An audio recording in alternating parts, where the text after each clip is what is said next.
여러분, 지금 보고 계신 이 컴퓨터 화면 말이에요. 매일 우리가 클릭하고 스크롤하는 바로 이거요. 이게 사실은 수십 년에 걸친 엄청난 창조, 그리고 도용, 또 놓쳐버린 기회들로 뒤범벅된 아주 복잡하고 놀라운 역사를 품고 있다는 거 혹시 알고 계셨나요? 오늘 우리가 너무나 당연하게 쓰는 이 화면 뒤에 숨겨진 그야말로 지저분하면서도 흥미진진한 이야기 속으로 한번 들어가 보려고 합니다. 자, 오늘 이야기는요, 좀 뜬금없지만 웬 미식축구 이야기에서 시작해서 실리콘밸리 혁신의 심장부를 확 꿰뚫어 볼 거고요. 그리고 결국 이 모든 아이디어가 어떻게 온 세상으로 퍼져나갔는지 그 엄청난 여정을 함께 따라가 볼 겁니다. 자, 그럼 시작해 볼까요? 이 창조와 도용이라는 복잡한 문제를 아주 딱 한 방에 보여주는 좀 기묘한 이야기부터 꺼내 볼게요. 자, 때는 1913년으로 거슬러 올라갑니다. 노트르담 대학 미식축구팀이 전진 패스라는 당시로서는 완전 신기술을 선보이면서 승리를 거둬요. 근데 일주일 뒤에 다른 팀이랑 경기를 하는데 상대팀이 이 기술을 그대로 따라하는 겁니다. 그러니까 노트르담 코치가 선수 한 명을 쪼르르 보내서 이렇게 말하게 시킨 거죠. 저기요, 그거 우리 기술이거든요. 쓰시려면 한 번에 $5씩 내세요. 지금 들으신 이 황당한 미식축구 이야기, 이게 믿기시겠지만 1990년대 실리콘밸리를 발칵 뒤집어 놨던 루겐필 소송의 핵심이랑 똑같습니다. 그러니까 우리가 쓰는 풀다운 메뉴나 창을 여러 개 겹치는 거, 이런 아이디어를 과연 한 사람이, 한 회사가 내 거다 하고 소유할 수 있냐? 바로 이 문제였던 거죠. 근데 한번 생각해 보세요. 이런 인터페이스 개념들이 정말 하늘에서 뚝 떨어진 것처럼 어느 한 사람의 머리에서 완벽하게 새로 태어났을까요? 에이, 솔직히 그건 말도 안 되는 소리죠. 컴퓨터 기술의 거의 모든 건요, 사실 다 이전에 있던 것들에서 조금씩 발전하고 파생된 거예요. 자, 그럼 그 뿌리가 어딘지 한번 역사를 거슬러 올라가 보죠. 자, 이제 타임머신을 타고 시간을 쭉 되돌아가 보겠습니다. 어디로 가냐면 법도 규칙도 딱히 없었던 개인용 컴퓨터가 막 태동하던 시절, 그야말로 서부의 무법지대 같았던 그때로 말이죠. 바로 1975년부터 1981년까지인데요. 이 시기를 보통 8비트 컴퓨팅 시대라고 부릅니다. 정말 창의력은 막 폭발하는데 그걸 막는 제약 같은 건 거의 없던 아주 독특한 시대였어요. 이 시대의 핵심 규칙은 뭐였냐? 아주 간단해요. 그냥 다 같이 베끼자였습니다. 서로 베끼는 게 너무 당연한 문화였던 거죠. 왜 그랬냐면 기술 자체가 아직은 좀 원시적이었거든요. 그러니까 뭐 베껴봤자 그 아이디어가 막 돈 들여서 지켜야 할 만큼 대단하거나 가치 있는 거라고 아무도 생각 안 했던 거예요. 하지만 곧 새로운 시대가 오고 있었고 뭔가 새로운 판을 짤 롤모델이 필요해졌습니다. 그리고 그 새로운 시대의 아이디어, 그 대부분이 어디서 나왔느냐? 바로 전설의 장소죠. 제록스의 펠로알토 연구소, 우리가 줄여서 파크, PARC라고 부르는 바로 그곳에서 나왔습니다. 자, 이 파크라는 곳을 제대로 이해하려면요, 이 두 가지 연구의 차이점을 확실히 알아야 해요.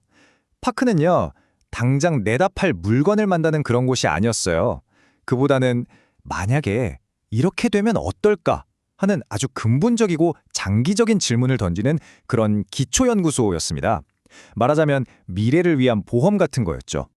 진짜 놀라운 건요, 이 모든 게 불과 몇 년 사이에 다 터져나왔다는 거예요. 생각해보세요.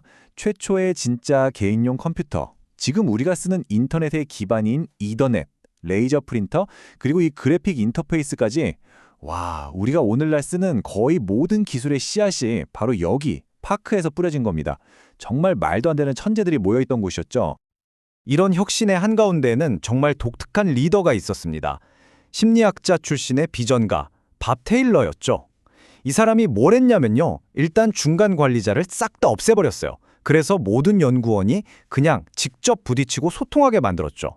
그리고 딜러 미팅이라고 정말 치열하게 서로의 아이디어를 공격하고 방어하게 만들었어요. 스스로 증명해내지 못하면 살아남을 수 없는 그런 아주 독특한 환경을 만든 겁니다. 자, 그럼 이런 질문이 생기죠. 아니, 이렇게 세상을 바꿀 기술을 싹 다 발명해놓고 왜 지금 우리 책상 위에 있는 컴퓨터는 제록스가 아닐까요? 지금부터 비즈니스 역사상 가장 큰 삽질 중 하나를 파헤쳐 보겠습니다. 1973년에 제록스가 만든 그 미래의 컴퓨터, 알토 말이에요. 이거 한 대를 만드는 데 들어간 부품값만 무려 $10,000였습니다. 지금 돈으로 환산하면 훨씬 더 크겠죠. 그런데 말이죠. 불과 몇 년 뒤에 애플 같은 회사들이 시장에 내놓은 개인용 컴퓨터 가격은 얼마였을까요? 3,000달러. 네, 3,000달러였습니다. 여기서부터 문제가 딱 보이기 시작하는 거죠. 그러니까 핵심 문제가 뭐였냐면 이거예요. 제록스파크의 그 천재들은 정말 시대를 수십 년은 앞서간 경이로운 기술을 만들어냈어요. 하지만 그게 그 당시 시장이 감당하기엔 터무니없이 비쌌던 겁니다. 너무 빨랐던 거죠. 근데 이게 제록스만의 얘기가 아니에요. RCA라는 회사도 똑같았거든요. 자기들이 LCD 기술을 발명해 놓고도 기존의 브라운관 사업에 방해될까 봐 그냥 묻어버렸어요. 그러니까 미래를 자기 손으로 만들어 놓고도 알아보질 못하는 거예요. 당장 눈앞에 돈에 급급해서 자기들이 만든 혁신을 스스로 죽여버리는 이런 기업 문화가 결국 자기 발목을 잡은 거죠. 회사의 진짜 가치는 건물이 아니라 그 안에 있는 사람들의 머릿속에 있다. 이 말이 이제 이어질 이야기의 핵심을 꿰뚫었습니다. 만약에 그 머리들이, 그 정신들이 회사를 떠나기로 결심한다면 과연 무슨 일 벌어질까요? 결과적으로 제록스는 자기 손으로 컴퓨터 제국을 만드는 데는 실패했습니다. 하지만 아이러니하게도 그들의 아이디어는 다른 모든 사람들을 위한 거대한 제국을 만들어줬죠. 바로 파크에서 위대한 탈출이 시작된 겁니다.